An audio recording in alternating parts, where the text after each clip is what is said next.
There are moments in your life that arrive disguised as something ordinary. They knock on the door wearing the face of a Tuesday night, or a simple text message, or, in my case, the sound of a key turning in the lock that wasn't my own. It was Alex's key, a key I had given him years ago for emergencies, a piece of metal that had become a relic, a testament to a friendship so old and solid it had its own geology. He had never used it. Not once. Until tonight. The click of the tumbler was an alien sound in the quiet symphony of my apartment, a sharp, metallic punctuation mark at the end of a day I had thought was already over. I had been developing photos, lost in the chemical twilight of the darkroom, the smell of fixer clinging to my clothes like a second skin. The soft red glow had insulated me from the world, and the sudden intrusion of a key, of him, was like a stone thrown into a perfectly still pool. I stepped out of the darkroom, blinking in the relative brightness of the hallway light, and there he was. Alex. He stood just inside the doorway, as if he had forgotten how to take a second step. His shoulders, usually so broad and confident, were slumped. His travel duffel was dropped by his feet, like an anchor he no longer had the strength to carry. He was still in the clothes he must have worn for his consulting gig in Chicago.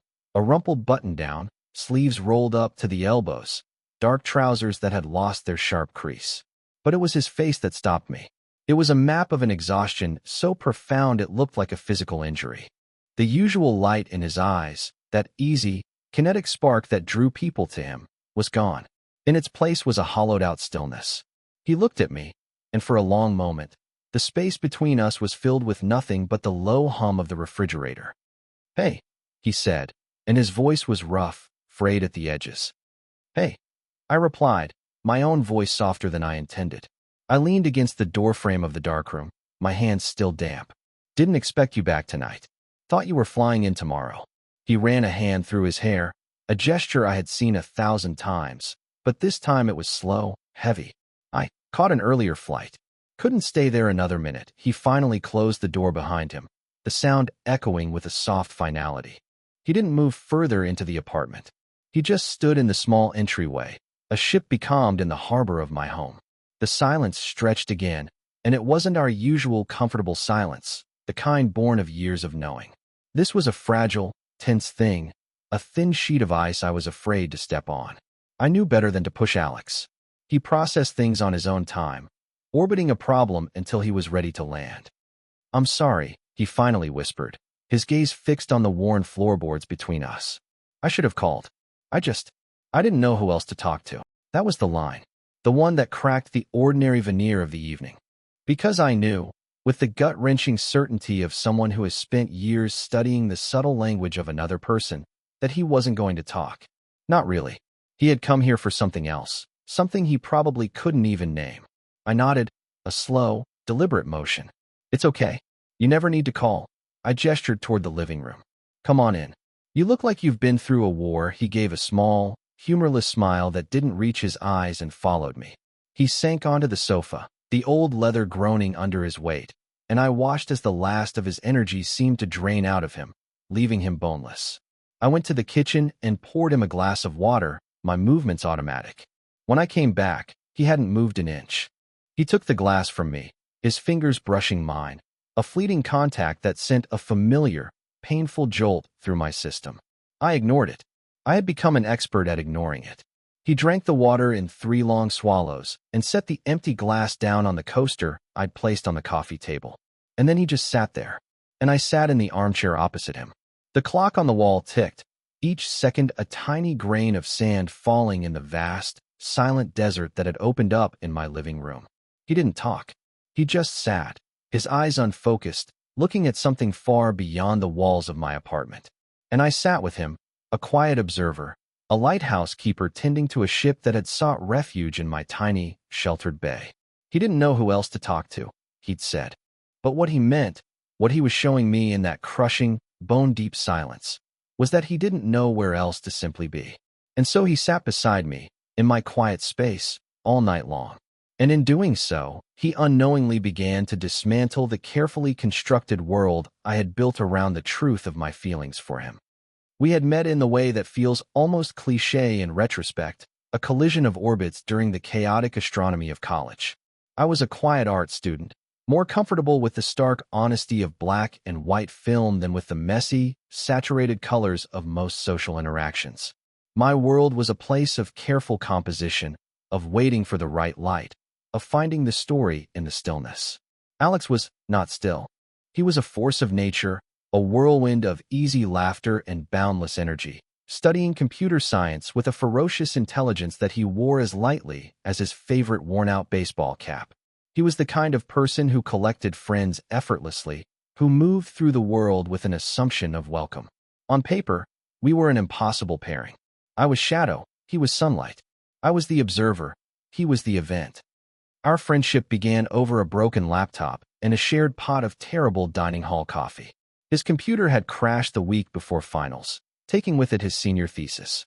He was in a state of controlled, simmering panic, and a mutual acquaintance had pointed him in my direction, remembering I had a knack for tinkering.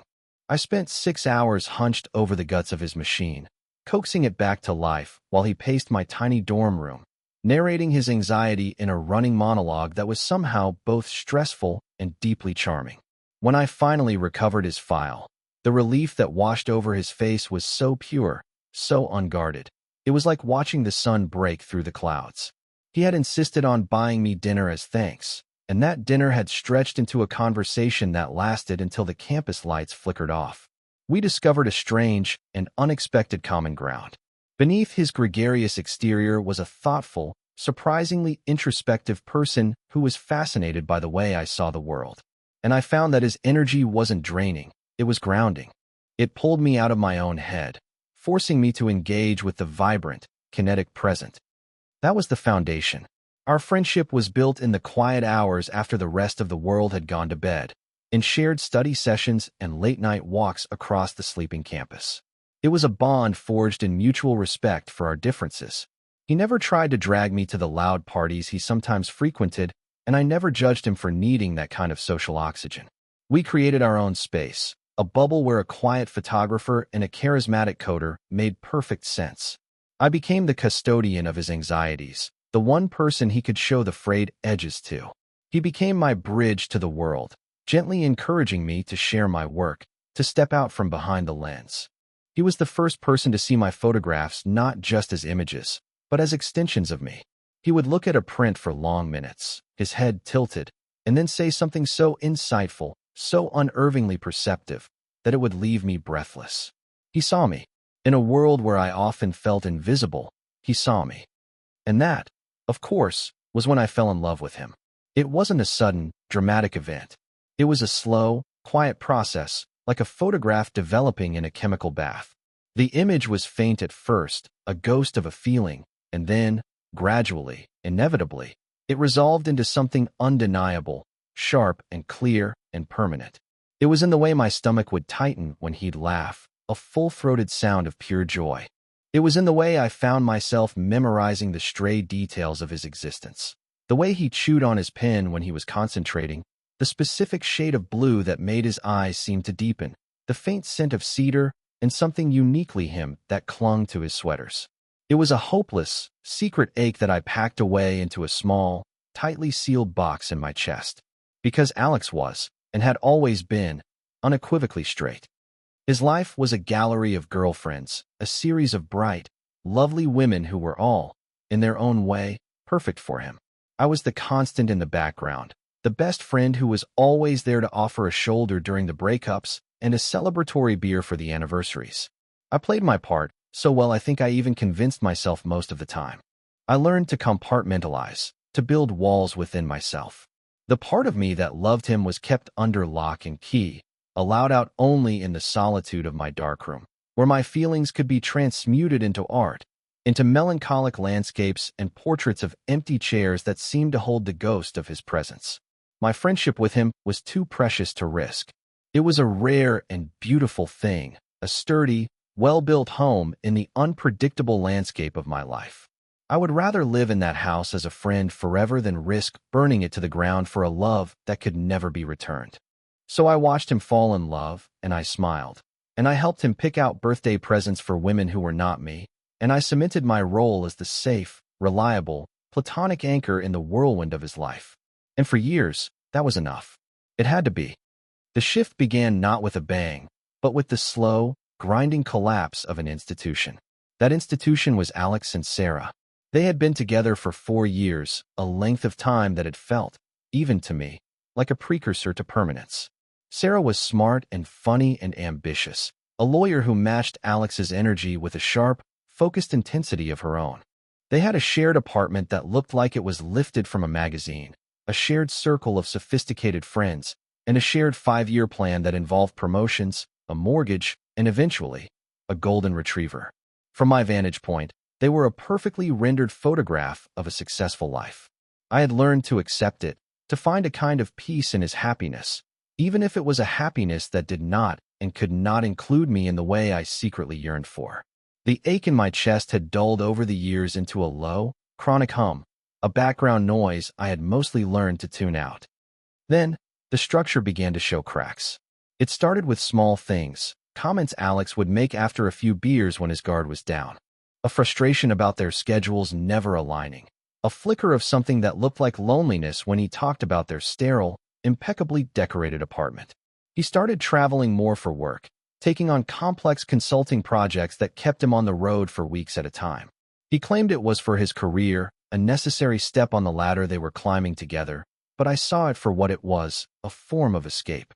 He was building distance, one airport and one hotel room at a time. I never pried. I just listened, providing the silent, non-judgmental space he had always come to me for. I was Switzerland, a neutral territory where he could decompress without fear of repercussions. The final collapse happened while he was in Chicago, a 3-week project that had stretched into 5. I knew something was wrong from the tone of our phone calls.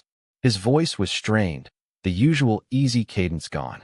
He was calling me more often, at odd hours, talking about everything and nothing, the project, the weather, a funny thing he saw on the street. All of it a frantic, desperate smokescreen to avoid talking about the one thing that was actually on his mind. The end, when it came, was brutal and swift. A phone call from Sarah that he described to me later as being less of a conversation and more of a surgical extraction. She had met someone else. She was tired of the distance, of the feeling that they were business partners managing a life rather than 2 people in love. She was moving out, and by the time he got back, she would be gone. That was the crisis that sent him to my door. It wasn't just a breakup. It was a fundamental shattering of his self-perception. He had built his identity, his entire future, around this relationship. He was Alex and Sarah, a single, indivisible unit.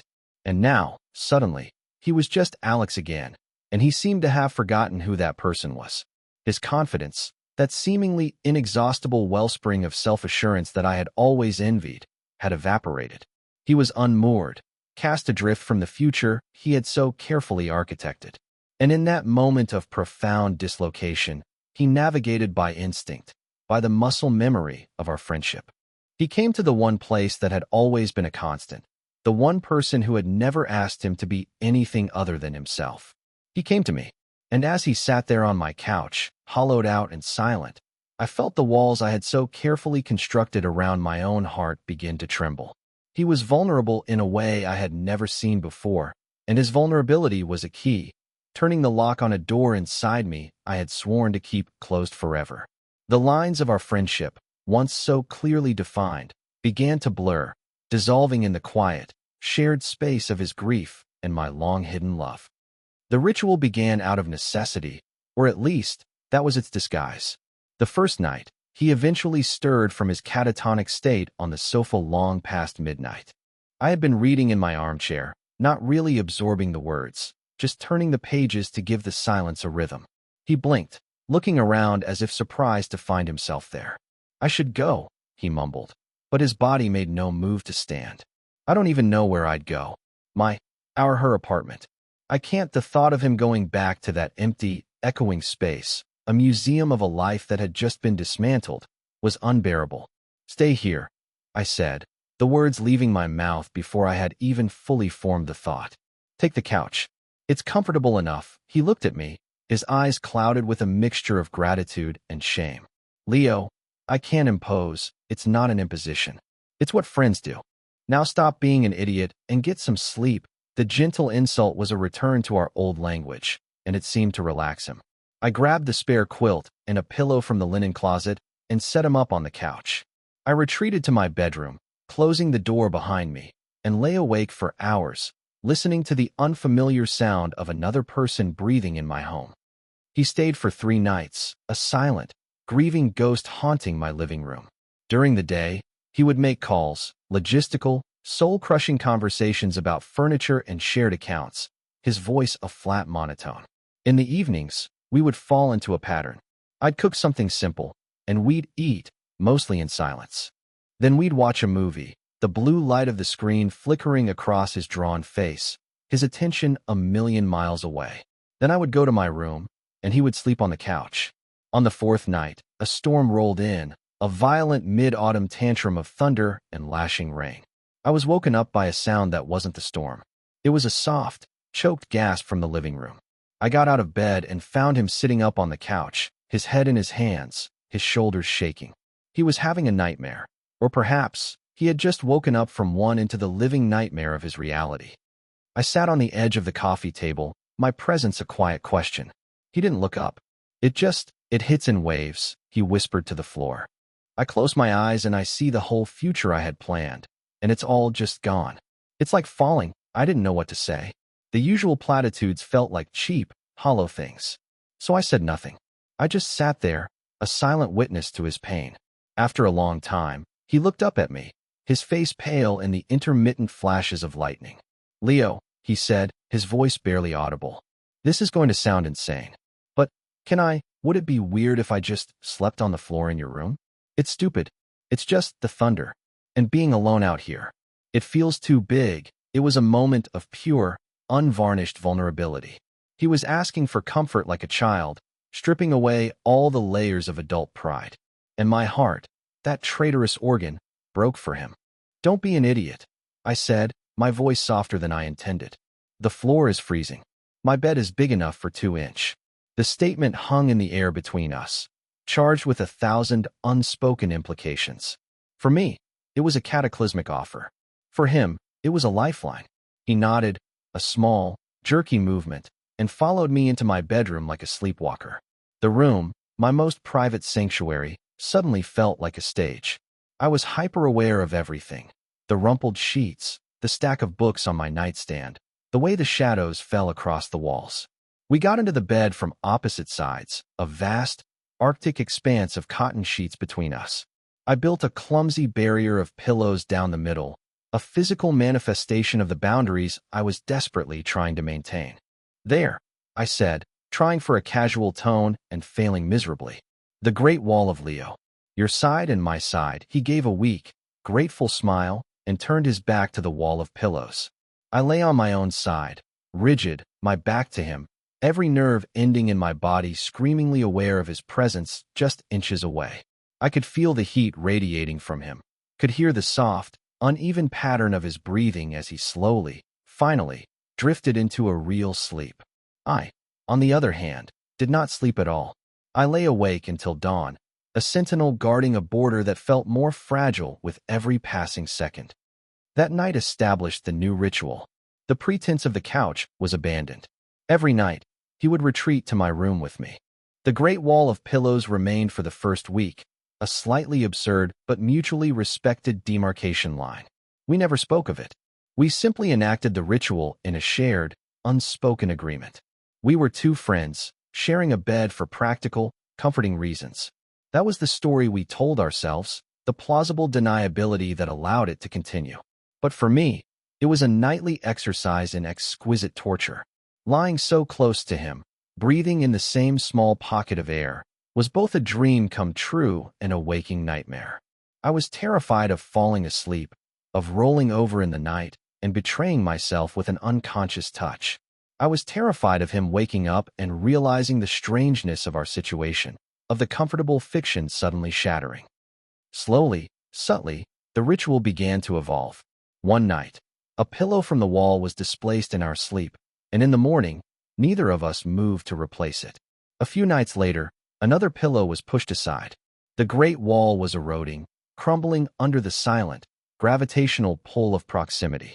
And then came the night the barrier vanished entirely.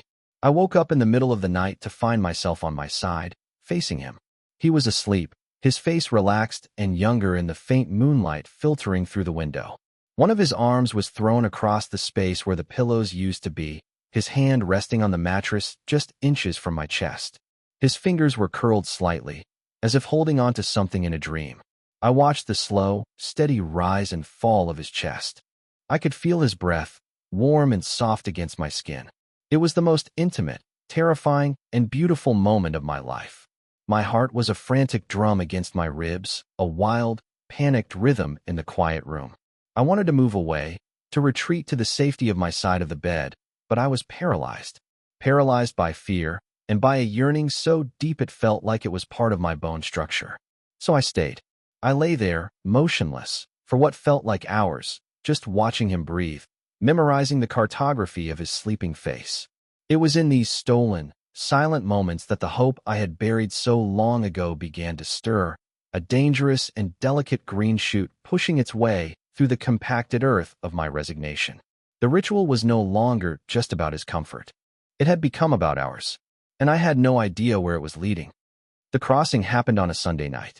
It was the end of a long, quiet weekend spent almost entirely within the four walls of my apartment. A steady, melancholic rain had been falling for 2 days, wrapping the city in a blanket of gray mist and turning my windows into abstract watercolor paintings. The world outside felt distant, irrelevant. Our world had shrunk to the size of my home, a self-contained ecosystem of quiet companionship. We had cooked together, the movements in my small kitchen a clumsy but comfortable dance. We had read on opposite ends of the sofa, the only sounds the rustle of turning pages and the rhythmic drumming of the rain. The intense, raw grief that had clung to Alex like a shroud in the first few weeks had begun to recede, replaced by a deep, settled quietness. He was still sad, but it was a sadness that no longer threatened to swallow him whole. He was starting to smile again, small, genuine smiles that briefly resurrected the man I knew before. That evening, we were lying in bed, the ritual now so ingrained it felt as natural as breathing. The pillow wall was a distant memory, a forgotten piece of our shared history. We lay on our sides, facing each other in the near darkness, the only light coming from the faint orange glow of a streetlight filtering through the blinds, casting stripes across the quilt. The rain had softened to a gentle, hypnotic patter against the glass. For a long time, we were just quiet, listening to the rain and to the sound of each other's breathing. It was a comfortable silence, but tonight it felt different. It was heavier, denser, filled with all the things we hadn't said over the past month. I could feel the unspoken words shimmering in the space between us, a tangible energy that made the air feel thick and electric. He was the one who broke it. His voice, when it came, was a low whisper, so soft it was almost part of the sound of the rain. "Leo?" "Yeah," I whispered back, my heart giving a sudden, sharp lurch. He was quiet for another long moment, and I could just make out the shape of him in the gloom, his eyes fixed on my face. "Thank you," he said, "for all of this, for letting me stay, for not making me talk. I don't know what I would have done." "You don't have to thank me, Alex," I said, and my voice was tight with an emotion I couldn't name. "It's what friends do." The word friends hung in the air between us, feeling suddenly inadequate, a label that no longer fit the shape of what we had become. He shifted slightly, moving a fraction of an inch closer. The heat from his body intensified, and I could smell the faint, clean scent of the soap he'd used, mixed with his own unique scent. It was intoxicating. "Is it?" he asked, his voice still a whisper, but now it was threaded with something else. A question, a genuine, searching uncertainty. "Is this what friends do?" My breath caught in my throat. This was it. The precipice. The moment where the careful, unspoken agreement was about to be spoken, and in being spoken, it would be shattered, for better or for worse. I had no answer for him. All I could manage was a small, almost imperceptible shake of my head. No, this was not what friends do. Friends do not lie awake at night memorizing the rhythm of each other's breathing. Friends do not feel a sense of profound, soul-deep peace just from being in the same room. Friends do not feel a chasm of yearning open up inside them at the thought of a hand brushing theirs. He seemed to understand my silent answer. He moved again, closing the last few inches between us. His knee brushed against mine under the covers. The contact was like a lit match touched to a fuse. He raised a hand, his movements slow, tentative, as if he were approaching a frightened animal. He cupped my jaw, his thumb stroking gently along my cheekbone. His touch was hesitant but warm, and it sent a tremor through my entire body. I didn't pull away. I couldn't. I leaned into his touch, my eyes closing involuntarily. "Would it be okay," he whispered, his voice thick with a vulnerability that mirrored my own, "if I kissed you?" The question was a gift. It was permission. It was an acknowledgement of the precipice we were both standing on, and it was him asking if I was willing to jump with him. I couldn't find my voice. All I could do was open my eyes and look at him, trying to pour all of my fear, all of my hope, all of my years of silent love into that one look. I gave a single, slow nod. That was all the confirmation he needed. He leaned in, closing the final, charged space between us, and his lips met mine. It wasn't a passionate, demanding kiss. It was quiet. It was tentative. It was a question, an exploration, a confession. It tasted of rain and salt and a sadness that was finally giving way to something new. It was the softest, most soul-shaking thing I had ever experienced. In that single, gentle press of his lips against mine, the entire foundation of our world shifted. The line was crossed. The unspoken was finally given a voice, not in words, but in a touch that said everything. And as he pulled back, his forehead resting against mine in the quiet dark, I knew, with a terrifying and exhilarating certainty, that nothing would ever be the same again. The aftermath began with the gray light of dawn. I woke up first, disoriented for a moment, my body still humming with the memory of the night before. After the first kiss, there had been another, and then another, each one a little deeper, a little more certain, a quiet conversation in a language we were just learning to speak. We had eventually fallen asleep tangled together, his arm draped over my waist, my head pillowed on his chest. It had been a sleep so deep and peaceful it felt like I had been holding my breath for a decade and had finally been allowed to exhale. But as the sun began to filter into the room, reality returned, sharp and unwelcome. I became aware of Alex stirring beside me. He tensed, his body going rigid against mine. I felt him pull his arm away slowly, carefully, as if he were trying not to wake me. I kept my eyes closed, my breathing even, feigning sleep. It was a cowardly act, but I was terrified of what I would see in his eyes in the clear, unforgiving light of day. I heard him slip out of the bed. The floorboards creaked under his weight. I listened to him gather his clothes, the soft rustle of fabric sounding impossibly loud in the quiet room. The bedroom door opened and closed with a soft click. I lay there, my heart pounding a frantic, panicked rhythm against my ribs.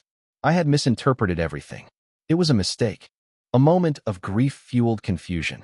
I was a port in a storm, a convenient source of comfort, and in a moment of weakness, he had leaned too far, and now the morning had brought regret. The self-recriminations were a bitter tide rising in my throat. I had been a fool to let that fragile hope unfurl inside me. I finally forced myself to get up. I walked into the living room, my stomach a cold, hard knot of dread. He was standing by the front door, his duffel bag slung over his shoulder. He wasn't looking at me. He was staring at his shoes as if they held the answers to a complex equation.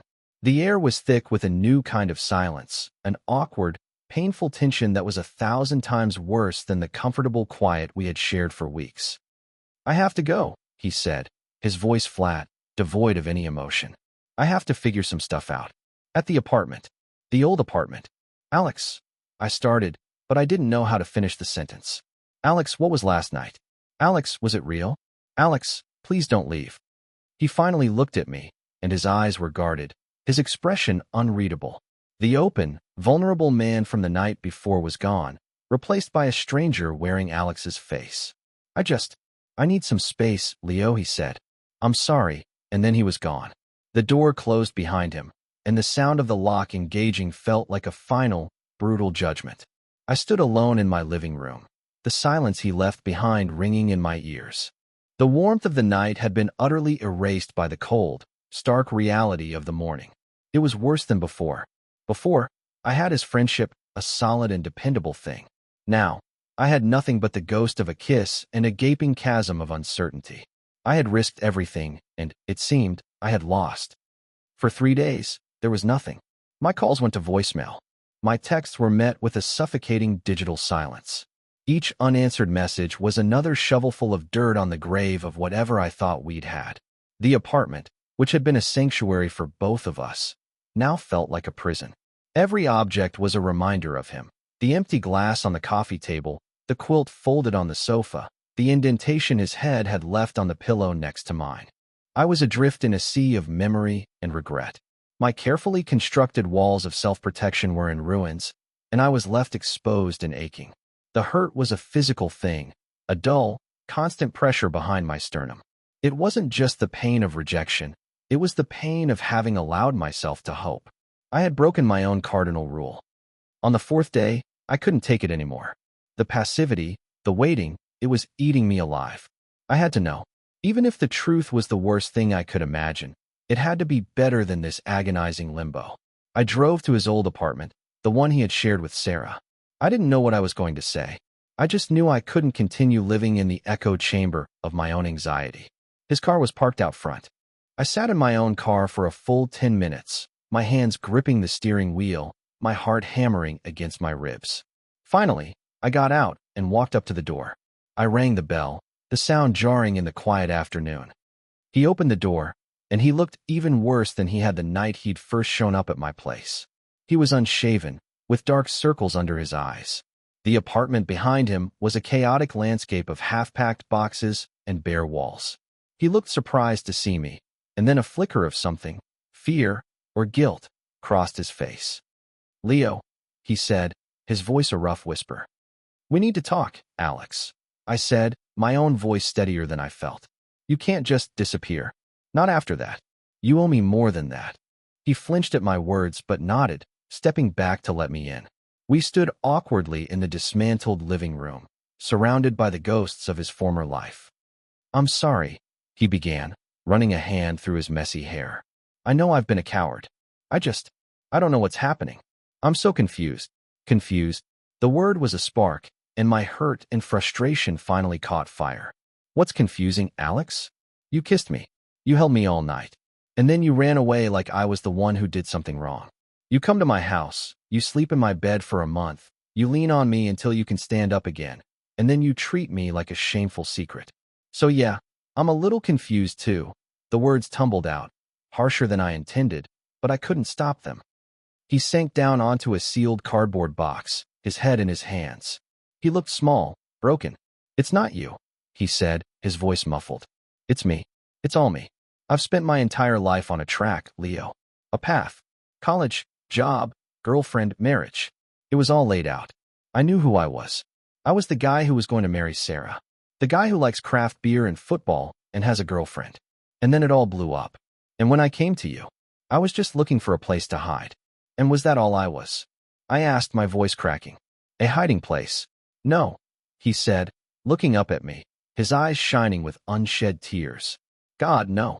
It started that way. But then, something else happened. Being with you, it was quiet. It was real. For the first time in years, I felt like I could just breathe. I wasn't performing. I wasn't trying to be the person I was supposed to be. I was just me, and you were just you. And it felt more like home than that place ever did." He gestured around the empty room. "And that scared the hell out of me. Kissing you, it felt right. It felt more right than anything has in a very long time. And the second I felt that, I panicked. Because what does that mean? Who am I, if that feels right? Everything I thought I knew about myself, about what I wanted, it just dissolved. And I ran. Because I'm a coward." His confession, raw and painful and honest, deflated all of my anger, leaving only a profound, aching sadness for both of us. He wasn't rejecting me. He was rejecting a truth about himself that he wasn't prepared to face. I walked over and sat on the floor in front of him, closing the space between us. "Alex," I said gently. "Look at me." He lifted his head. "You don't have to have it all figured out. You don't have to have a label for it. You don't have to know who you're going to be for the rest of your life. All you have to do is stop running. From this. From me." He looked at me, his expression a tumultuous sea of fear and confusion and a dawning, fragile hope. "But what if I hurt you?" he whispered. "What if I'm just a mess and I end up breaking the best thing in my life?" "You're already hurting me by pushing me away," I said, my voice soft but firm. The other thing, the figuring it out part, we can do that together. If you want. He stared at me for a long time, the silence in the room filled only by the sound of our breathing. And then, slowly, he reached out and took my hand. His fingers laced with mine, a tentative, questioning grip. Okay, he whispered. Okay, it wasn't a perfect resolution. It wasn't a declaration of love under a shower of rose petals. It was something far more real. It was two people, lost and confused, choosing to face the frightening, uncertain future together, instead of apart. It was a beginning. The resolution wasn't a single moment, but a slow, quiet dawn breaking over the landscape of our lives. It was a series of small, intentional choices, each one a stone laid to build a new and more honest foundation. After our conversation in the wreckage of his old apartment, he came back with me, not just to stay, but to be. The ambiguity that had been both a comfort and a source of torment was gone, replaced by a shared intention. We were figuring it out. Together. That became our mantra, a quiet promise we repeated to each other in the dark. The first few days were marked by a gentle, careful tenderness. We were relearning how to be around each other, navigating the new territory we had opened up. A hand reached across the sofa to rest on a knee, a lingering look over the rim of a coffee mug, a shoulder brushing against another's in the narrow hallway. Small gestures that were now imbued with new weight, new meaning. They were no longer accidents or questions, they were statements. The ritual of sleeping in the same bed continued, but it was transformed. There was no more pretense. It was a conscious choice. We would talk for hours in the dark, not about the future or what this all meant, but about small things, childhood memories, stupid jokes, dreams we'd once had. He told me about his fear of disappointing his parents. I told him about the first time I ever picked up a camera and felt like I'd found my native language. We were filling in the gaps, sharing the parts of ourselves we had kept hidden, even during years of friendship. The physical intimacy evolved just as slowly, just as gently. It was driven not by passion, but by a profound need for comfort and reassurance. It was in the way he would pull me closer in the middle of the night, his body a warm, solid presence against my back. It was in the way I would trace the lines of his palm with my thumb until he fell asleep. It was a language of touch that spoke of safety, of acceptance, of home. One Saturday morning, about 2 weeks later, I woke up to the smell of coffee. I walked into the kitchen to find Alex standing at the counter, wearing one of my old t-shirts, pouring hot water over fresh grounds. The morning light streamed in through the window, illuminating the particles of dust dancing in the air and catching the gold in his hair. He turned and saw me, and a slow, easy smile spread across his face. It was the first time I had seen that smile, the real one, the one that reached his eyes, in months. He didn't say anything. He just held out a mug to me. I took it, our fingers brushing, and the simple, domestic intimacy of the moment felt more significant, more permanent, than any grand romantic gesture could ever be. We stood there for a moment, sipping our coffee in a comfortable, shared silence, watching the city wake up outside my window. Later that day, he finally finished clearing out his old apartment. He came back with the last 2 boxes of his things, not furniture or kitchenware, but personal effects. A box of books, a few framed photos of his family, and his battered old laptop. He placed them in the corner of my living room. They looked small, almost insignificant, but their presence was monumental. He wasn't just a guest anymore. He was starting to put down roots. That night, as we were getting ready for bed, he stopped in the doorway of my bedroom. I was already under the covers, reading. He leaned against the doorframe, a thoughtful expression on his face. "You know," he said, "for years, I thought a home was a place you built with someone. A physical structure you fill with nice furniture and plans for the future." He looked around my small, lived-in apartment. But I was wrong. It's not a place you build. It's a place you find.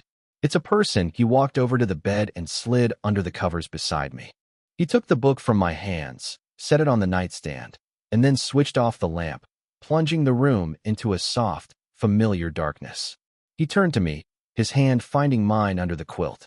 "I think I've been looking for this for a very long time," he whispered. "I just didn't know what I was looking for." I squeezed his hand, my heart feeling too large for my chest. There were still uncertainties. There were still fears. The world outside our bubble was complicated, and we would have to face it eventually. But in that moment, None of it mattered. The quiet certainty of his hand in mine was enough. The journey had been long and painful, a slow burn of yearning and a terrifying leap of faith, but it had led us here, to this quiet room, to this shared peace. The door to my apartment, once a symbol of a boundary he had to cross in a moment of crisis, was now simply our front door. The space between us and the bed, once a vast territory of unspoken feelings, was now just the comfortable, familiar space between two people who had found their way home. We had started in silence, a desperate, unspoken plea for comfort in the middle of the night. And we had found our way back to silence, but it was a different kind now. It was not the silence of things left unsaid, but the beautiful, honest silence of things that no longer needed to be said at all. It was the quiet peace of finding a safe, emotional harbor. We began to heal in that quiet, in the gentle, unspoken understanding we had learned to create together. The photograph of our life was finally coming into focus, and it was more beautiful and more real than anything I could have ever composed on my own. It was a picture of us, in the morning light, finally, simply, being.